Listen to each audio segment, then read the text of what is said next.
Good morning, Steve. Good morning, Melanie. How are you? I'm good. How are you? I'm doing really good, thank you. Happy Good. Monday. Thank you. You too. Happy Monday. I'm wondering if you heard, just like I did a few weeks ago, about this term called surge capacity. Yes, I did actually. Isn't it interesting? It is actually. It sort of describes, I think it's pretty accurate about where people are right now. Yeah.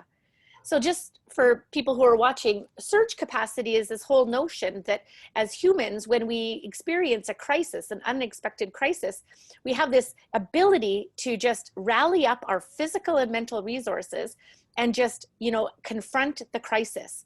So, Hmm.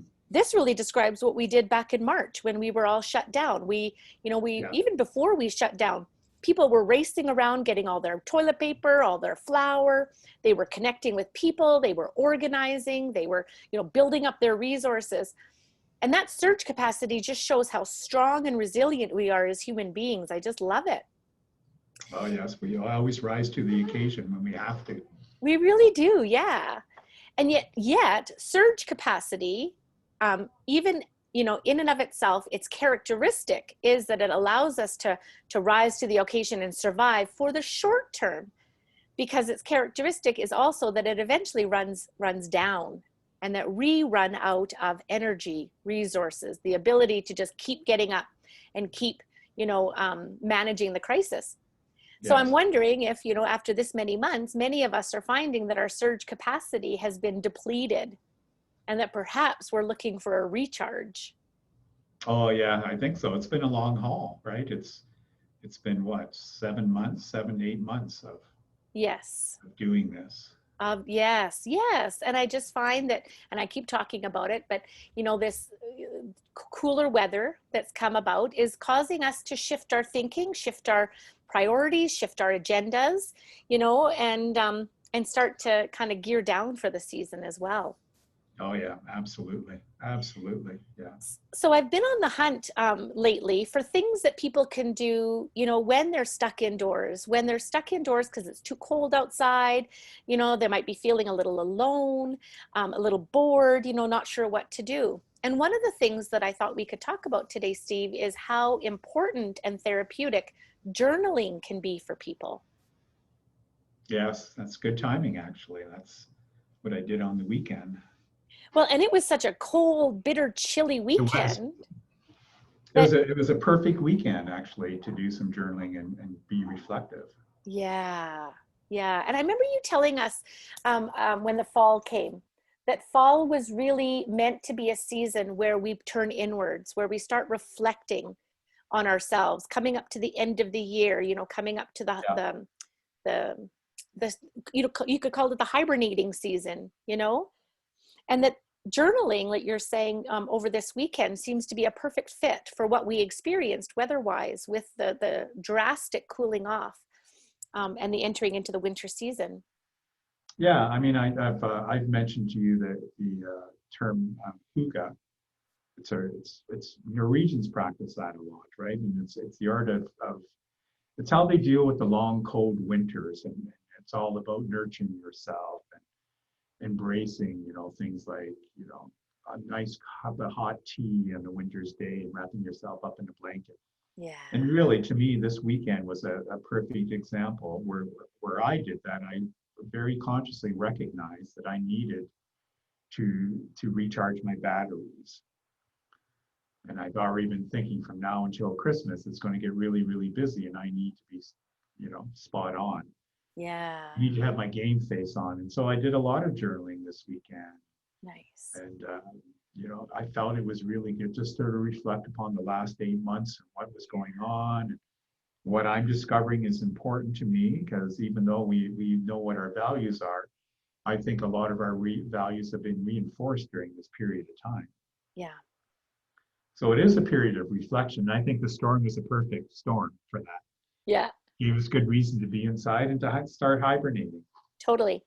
So after having that moment where you were able to journal your feelings, your experiences, what you've been through, but also what you're looking forward to, Steve, how did you feel mentally and physically? I actually felt pretty relaxed. Actually, for me, there was two things that really happened. One was it gave me control back on my life. Nice. Because it felt like things were spinning out of control and that I didn't have a lot of control over things that were happening. Yes. And so by journaling and just reflecting back about what I did when this first happened Yeah. and what worked for me, it's enabled me to set goals for the future, say for the Nice. next 3 or 4 months. Wow. So I'm kind of, setting myself up for success, what I need to do Yeah. to keep myself regenerated. Because that surge capacity is a good example where we're really good at rising to the occasion when there's a stressful situation, but it's sustaining that over a long period of time that's the difficulty that we're Absolutely. all experiencing, Yeah, for sure. right? So, It's now we need to rejuvenate ourselves. yeah. Sounds to me like your practice of journaling this weekend really helped you to achieve one of the goals of, or one of the benefits of journaling that I see, which is organizing your thoughts. So for me anyway, sometimes I can get so, my brain can get so crowded with all the thoughts. My heart can get so crowded with all the feelings, and it can just feel like this big mumbo jumbo. And I don't even know, Yes. which way is up or what to do next, or I don't, I kind of get overwhelmed with everything that's happening in my mind and in my heart. And I find that journaling can be a way to organize all that. So Yeah. writing down, taking that paper and that pen and writing it down, either in words or in symbols or in pictures, or even just in dots and little marks, whatever it takes, just being able to get out of my head those thoughts and experiences, to be able to, from my heart, write out and get out my emotions on paper, can help me to organize what's been my past, what's my present, what's my future. So what have I been through that I need to let go? What do I know now, in my terms of my wisdom or my resources or my social network? What's going on for me now? And then what would I like to have happen or prepare for in the future, so that, like you were saying, I feel a little more in control of my destiny, not just feeling like I'm being tumbleweeded through whatever else the world is going through, but that I have a step-by-step plan for getting through, perhaps, like you said, the next 4 months or however long I'm looking towards. Yeah, yeah. Actually, I think it helps me a lot. Your description of feeling overwhelmed, I Yeah. felt like my head was full, Yeah. all these ideas and thoughts, and there wasn't any organization to it at all. So for me, journaling, and I'm not very good at writing Mhm. when I journal, but Mhm. I like to take pictures and look at the pictures and think about them and music. And so almost like putting a collage together. And that really helped me organize my thoughts. Nice. It gave me a sense of, it helped me alleviate a lot of the stress I was feeling. Good. I love that you bring up the different creative ways of journaling. Like, you can use magazine pictures, you can use your Yeah, own photos, you can use stickers, you can use I love using different colored pens. me too, actually. Coloring Yeah. is, I like Yeah. when I journal, I like to use color. Yeah. Yeah. And then doodling little things in the margin, underlining, highlighting, so many different ways to journal that it really doesn't have to, people don't have to feel like that, journaling is not for them if they're not good at writing or spelling or, any of that kind of thing. It really is up to the person, and just doing it in a way that makes sense for you. Yep. Oh yeah, Yeah. absolutely. Right. So some people ask me about journaling on a computer. And so I often say, yes, journaling can definitely be done on a computer. And I know people for whom that works really, really well.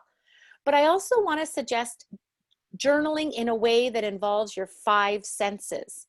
And that's why I Okay. like the pen to paper or the pencil to paper, because not only are you seeing the words come alive on the page, you're hearing the pen or the pencil against the page as you do your words or your scribbles. Mhm, mhm. You're feeling it like it's actually moving from your brain down your neck, down your shoulder, through your arm, and into your pen. And you're feeling the movement of the pen and the paper as you write. Not sure about the taste or the smell. Oh, the smell, if you have smelly pens, that works too. Yeah. Yeah. So I love how the more of your senses that you put into journaling I believe the more your body and your mind can process those thoughts and feelings out, Yep. and the Oh, more I totally meaningful. agree with that too. Yeah. And so for me, um, and I think each of us have different ways of sort of reflecting back in our experiences. And for an Yes. example, for me, music is something Yeah. that I've used to remember, events and circumstances in my life. And so this weekend, when I was journaling and looking at pictures and putting and coloring, I was also listening to music. Neat. So I really made the activity really, really enjoyable. Yeah. Um, so I think that really helped out a lot too, is the fact that I just sat down, and that was solely my intent, is just to experience the experience with all five senses, Yeah. Yeah. And right? that reminds me that for journaling, people can actually be creating music songs Yes, as part of their journaling, because I mean, songs tell a story. Songs are a way to absolutely. get our feelings and thoughts out Yeah. there. Or they Oh, could be yes. writing poetry, and I know that is Yeah. very therapeutic for a lot of folks. Yeah, there's a variety of different ways. And I think the key point to all this is to experiment. Yes. There is no perfection, there is no right or wrong. It's the experience, Yeah. right? And I think it's good for us to experience. And I really like the I do idea of too. using all our five senses. Yeah. Yeah. I do too. Yeah, no, it was good. Um, the other thing that I thought about was, sometimes, and I've used journaling in this way, quite a bit through my life, when I've had a real difficult time with a person, I have had a conflict, or I've felt hurt, or I have struggled to forgive somebody for something that they've done towards me. I've I've done the practice of journaling where I do the journaling as if it's a letter to that person, Okay, okay. and I just write whatever comes out of my mind. And sometimes it doesn't sound very nice, because my intent is not to send that letter to the person. My goal is to just get my feelings about that person or about the situation down on paper, so that it's not feeling so heavy inside of me anymore. And so that then if I do decide to talk to that person, then I'm able to do it without all that raw emotion that could get in the way of good communication. So I'll just write them, not censor myself, not judge myself for what I'm writing, just write it out. And then sometimes I'll I'll just Rip it up and destroy it. rip it up and destroy it. Yeah, put it in the Yeah, yeah, garbage, or yeah, I'll keep it, but rarely do I actually send it. yeah, And I was thinking, Steve, that one of the things that might be really helpful for folks right now is to write a letter to COVID, because a yeah, lot of people are pretty mad at COVID, and absolutely. it's done a number on us. Yes. And even though it's an inanimate thing, we could write a letter towards it and just get all those yucky feelings out, as a way of releasing the blame, the fear, the resentment, the loneliness, whatever has happened for us during this pandemic. No, I think that's a great idea, right? Yeah, I think yeah, COVID has really, it's really been a huge influence on our life, both positive and negative. And I think it's good to attach feelings to that, right? It's been, yeah, I think that's another way to actually talk about that. yeah. COVID's a really funny thing because it's really, it represents more than just a medical label, right? It represents a different way of doing business, different way of Yeah, living, our lifestyle. It's that's right. representative for a whole variety of different things, That's right. Yeah, right? And how our society operates. yeah. That's So yeah, really, never thought about that before. It's more than just a virus. It's yeah, become a new way absolutely. of being, a new way of living. Yeah, Yeah, absolutely, right? And it's yeah. really influenced the way we look at lives, and it's even challenged our own values. Yes, it has. Yep. So that idea of writing a letter to COVID, I think is a really good one, actually. Yeah. Yeah. Yeah, Now, I don't know about you, but for some people with journaling, they can just take a blank page and just go for it. yeah, Other people might prefer journaling prompts. And I know that you can buy, or even, look it up on the internet, different journal pages with the prompts. Like today I yes, felt, blank. The other day I really enjoyed, that kind of thing. So there's lots of different ways to be creative and successful, and to let journaling be helpful for you. yeah. Oh, absolutely, right. Yeah, it's a good task. It's a good activity. And it's a good, what was that word again? Haggy? Huga. Huga. I could never say it because it spelt so different. It is. Huga. But it's called Huga. So it's a great huga Yeah, activity. Just when there's a, absolutely. Yeah. Yeah, it's good for, you know what? And really wintertime when you think about it, it is a time for reflection yes. and for practicing Huga. Yeah, That's what gets us through those long winter nights. that's right. Yes. Yeah. And we're bound to have a few of those coming up in our future. Yes, I think so. I agree. Totally. Yeah. Yeah. All right. Well, I thought today we would end with a really basic mindfulness, just some deep breathing. Okay. That's a And great idea. yeah, yeah. And I always find that I need at least 5 deep breaths to make a difference. So I just wanted to share the 5 finger mindfulness breathing with you guys today. It's a really neat, concrete way to remember to breathe 5 times. And so you just use your hand and you Mhm. use the finger of your other hand to trace up. And you just take a deep breath as you're tracing up the finger, and then you exhale as you're going down the finger. So we'll just start that together. We'll do inhale, exhale, inhale, exhale, inhale, exhale, inhale, exhale. Last one. Inhale and exhale. I always feel better after 5 deep breaths. I do too. Yeah, awesome. Well, I hope you have a great week, Steve. You too, Melanie. Thanks a lot. It's Thanks, been very enjoyable. thanks as always. We'll talk to you next week. Okay, take care. Bye-bye. Bye-bye.